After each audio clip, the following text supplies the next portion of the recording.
Now, of course, I have my college football game of the week. Yes, you guys already know it is here. Last week I did miss an upload because, of course, vacation and stuff like that. Decided to take a little break. But anyhow, I am back, and I am back with a vengeance because you have Georgia, the #1 team, going against Kentucky, the #11 team. Now, if you guys know, Georgia's my favorite team in college football. So I'm going to keep my bias out of this, and I'm going to give you guys all the facts and why I think each team has a chance to win this game. But, of course, before I get right into this video, make sure to like and subscribe. You guys turn on that notification bell, help me out a little bit. And without further ado, let's get right into this video. Now, of course, the Georgia Bulldogs offense has been really good. Of course, we're going to get to the defense later, but we've got to talk about the offense. The offense is still dropping 30-plus points a game, and their backup quarterback, Stetson Bennett, has played majority of the season. Georgia's offense is ranked 12th in all of college football, and they also average nearly 200 yards a game when it comes to rushing the football. Man, this Georgia offense has been absolutely ridiculous. Of course, with JT Daniels being out most of the season, that had a lot of people worried, including me. A lot of people were like, man, what is Georgia going to do? How is Stetson Bennett going to do? He did struggle against a lot of these great SEC teams this season. Well, let me tell you, he's been really good. Of course, he beat a #8 ranked Arkansas team. Of course, last week, what I believe was a top 20 ranked Auburn team. He beat that team too. He scored 30-plus points on both of those teams. So the bottom line is that Stetson Bennett, he stepped in and he's played pretty good in that backup quarterback role. While his stats have not been all the impressive, he's definitely been able to execute. He's been able to help make the team better. He stepped up as a leader, and I'm really happy that we have Stetson Bennett as our backup quarterback, somebody who's a veteran and somebody who can really stay poised in the pocket and deliver when we need him to. Now, of course, getting to that Georgia defense. Do I even have to say anything about this defense? I highly doubt it. They're the #1 defense in the entire country. They have allowed, to my knowledge, 2 to 3 touchdowns this entire season. Mind you, it's been 6 entire games. This team has played one top 10 team. Arkansas was in the top 10 when we played them. Another top 20 team in Auburn, a team that scored, 60 points in each of their first 2 games. Man, this Georgia defense has been absolutely impressive. This is one of the best defenses I've seen in all of college football history. That's what I will say. I think this is one of the best defenses in college football history, and I'm not going to back off from that statement. So far, this Georgia defense is up there with the late 2000s Alabama defenses, of course, with the Alabama defense of last year, with even the Georgia defense of 2018, if you want to bring up that comparison. Georgia's defense this year has been absolutely incredible, and I quite honestly believe this is one of the best teams I've ever watched in college football. Now, speaking of best teams, you can be the best team, but when you're injured, that makes things a whole lot more difficult. As I'm scrolling down my injury list, this right here is 10 injuries. I'm not even going to read all these out. This is a lot of injuries. Man, but I'm just going to read in the most major ones. Now, JT Daniels, of course, will be a game-time decision, has that lat issue. If you guys don't know, Tyke Smith actually went down with an ACL tear, so he's going to be out for the rest of the season. Prayers up for him. He was supposed to be really high going to the draft board this year. Was an All-American last season. Maybe he'll come back for senior year. However, that's a discussion for another video. Darnell Washington is probably going to be limited once again with his foot issue. Amir Speed, questionable ankle issue. Kenny McIntosh, questionable leg issue. Jermaine Burton, also questionable. He has a groin issue. Of course, Arian Smith, questionable. Dominic Blaylock is doubtful with his ACL tear / rehabilitation. And of course, Chris Smith, the guy who got the pick 6 against Clemson that scored our only touchdown that game. He is also doubtful with the shoulder injury. Jamari Taylor, also doubtful with an ankle injury. However, here's some good news. Marcus Rosemary Jack Saint will play with what I believe was a leg issue, but he will be probable for this game, which is great news considering Georgia's wide receivers have not quite been all the most healthy in these last couple of weeks.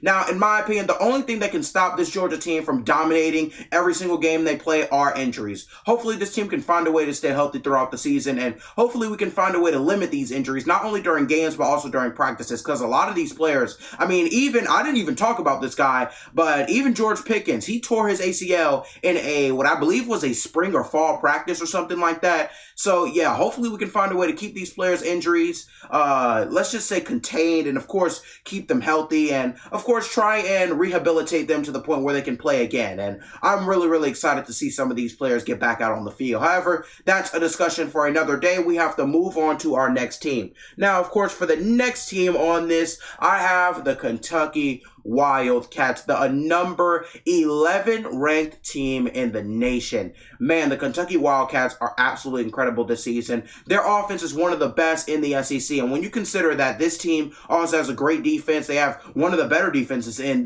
the entirety of college football, if you want to get to that stage. So Kentucky, they're not a team to play with. You can see that this team is definitely more than deserving of a top 10 ranking or a top 15-ish ranking, number 11 ranking in the nation, however you want to call that. Now, another thing, this team actually averages more rushing yards per game than Georgia, which surprised me a lot because Georgia is known for their rushing game. Kentucky, they're not quite known for having, they're known for having, 1, 2 pretty good running backs, but they're not known for averaging 214. Yes, I said that correct. 214 rushing yards a game. That's just about 15 more rushing yards per game than Georgia's averaging this year. Now, you also have to go to their starting running back and, quite honestly, the star of the team, Chris Rodriguez. He already has 768 yards this season. Mind you, it's been 6 games. 6 games, and this guy already has 768 yards this season. That is more than most college football teams, not running backs,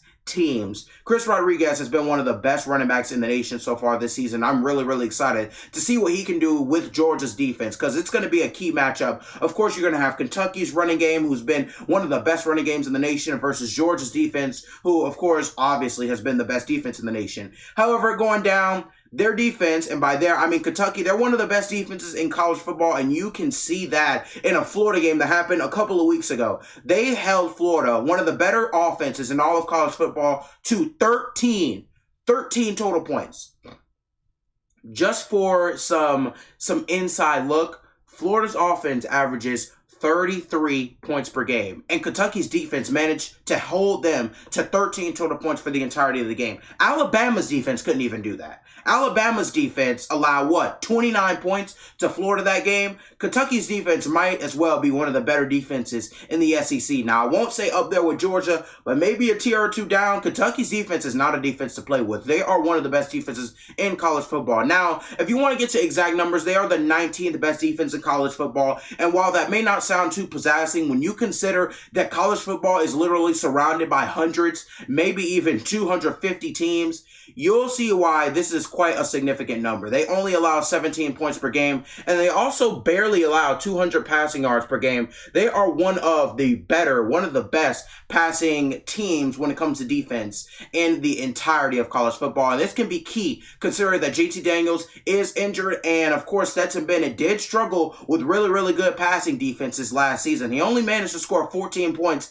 against Kentucky last year, so do what you want with that. Now, of course, Kentucky, they do have some injuries, and while they are not a lot, they are very significant. Now, of course, Octavius Oxendine, he is out with a leg injury. Of course, Marquand McCall, he is doubtful with a leg injury, and Josh Ali, he is also doubtful with a leg injury. Now, of course, these are not as many as Georgia, However, these guys are all starters. All these guys, every single one, they are all starters for the team. They are all starters. Josh Ali is a starting wide receiver. I believe he plays the X wide receiver. Of course, Marquand McCall, he is a nose tackle, one of the better nose tackles in all the SEC. And Octavius Oxendine, he is actually a defensive end / linebacker. He's also a starter, starting as what I believe is a freshman or a redshirt freshman or something like that.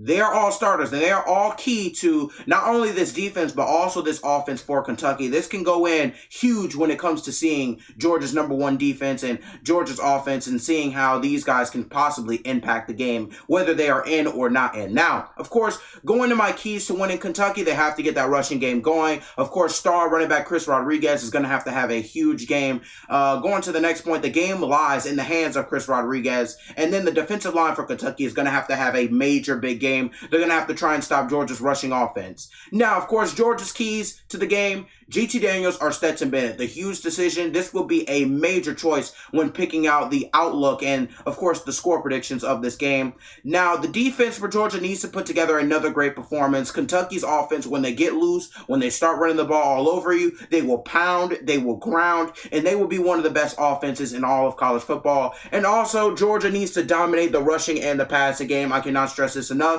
If Georgia does not dominate this rushing and passing game, this will be, I won't say an easy win, but this will make it significantly easier for Kentucky to win this game. Now, of course, you stayed for the end. My score prediction, I have Georgia winning this game 41-14. I just don't think Kentucky can really compete. Of course, Georgia, they've gone against really good teams this year. They've had some tests, and they passed all those tests. While I respect Kentucky as a football team, I feel like Georgia has no competition almost at this point. I feel like Kentucky will put up some competition in the first half, but eventually, I feel like Georgia will pull away. Now, this is considering that JT Daniels is not going to play. If JT Daniels does play and gets hot, as he usually does, then we'll see. We'll definitely see a different score prediction. However, thank you guys for watching. Of course, make sure to like, subscribe. I have TikTok, Spotify, Instagram. All those links will be in the description. I'm going to end this video. You guys, thank you for watching. Of course, most importantly, stay loved, stay blessed. Without further ado, I'm going to end this. Thanks for watching.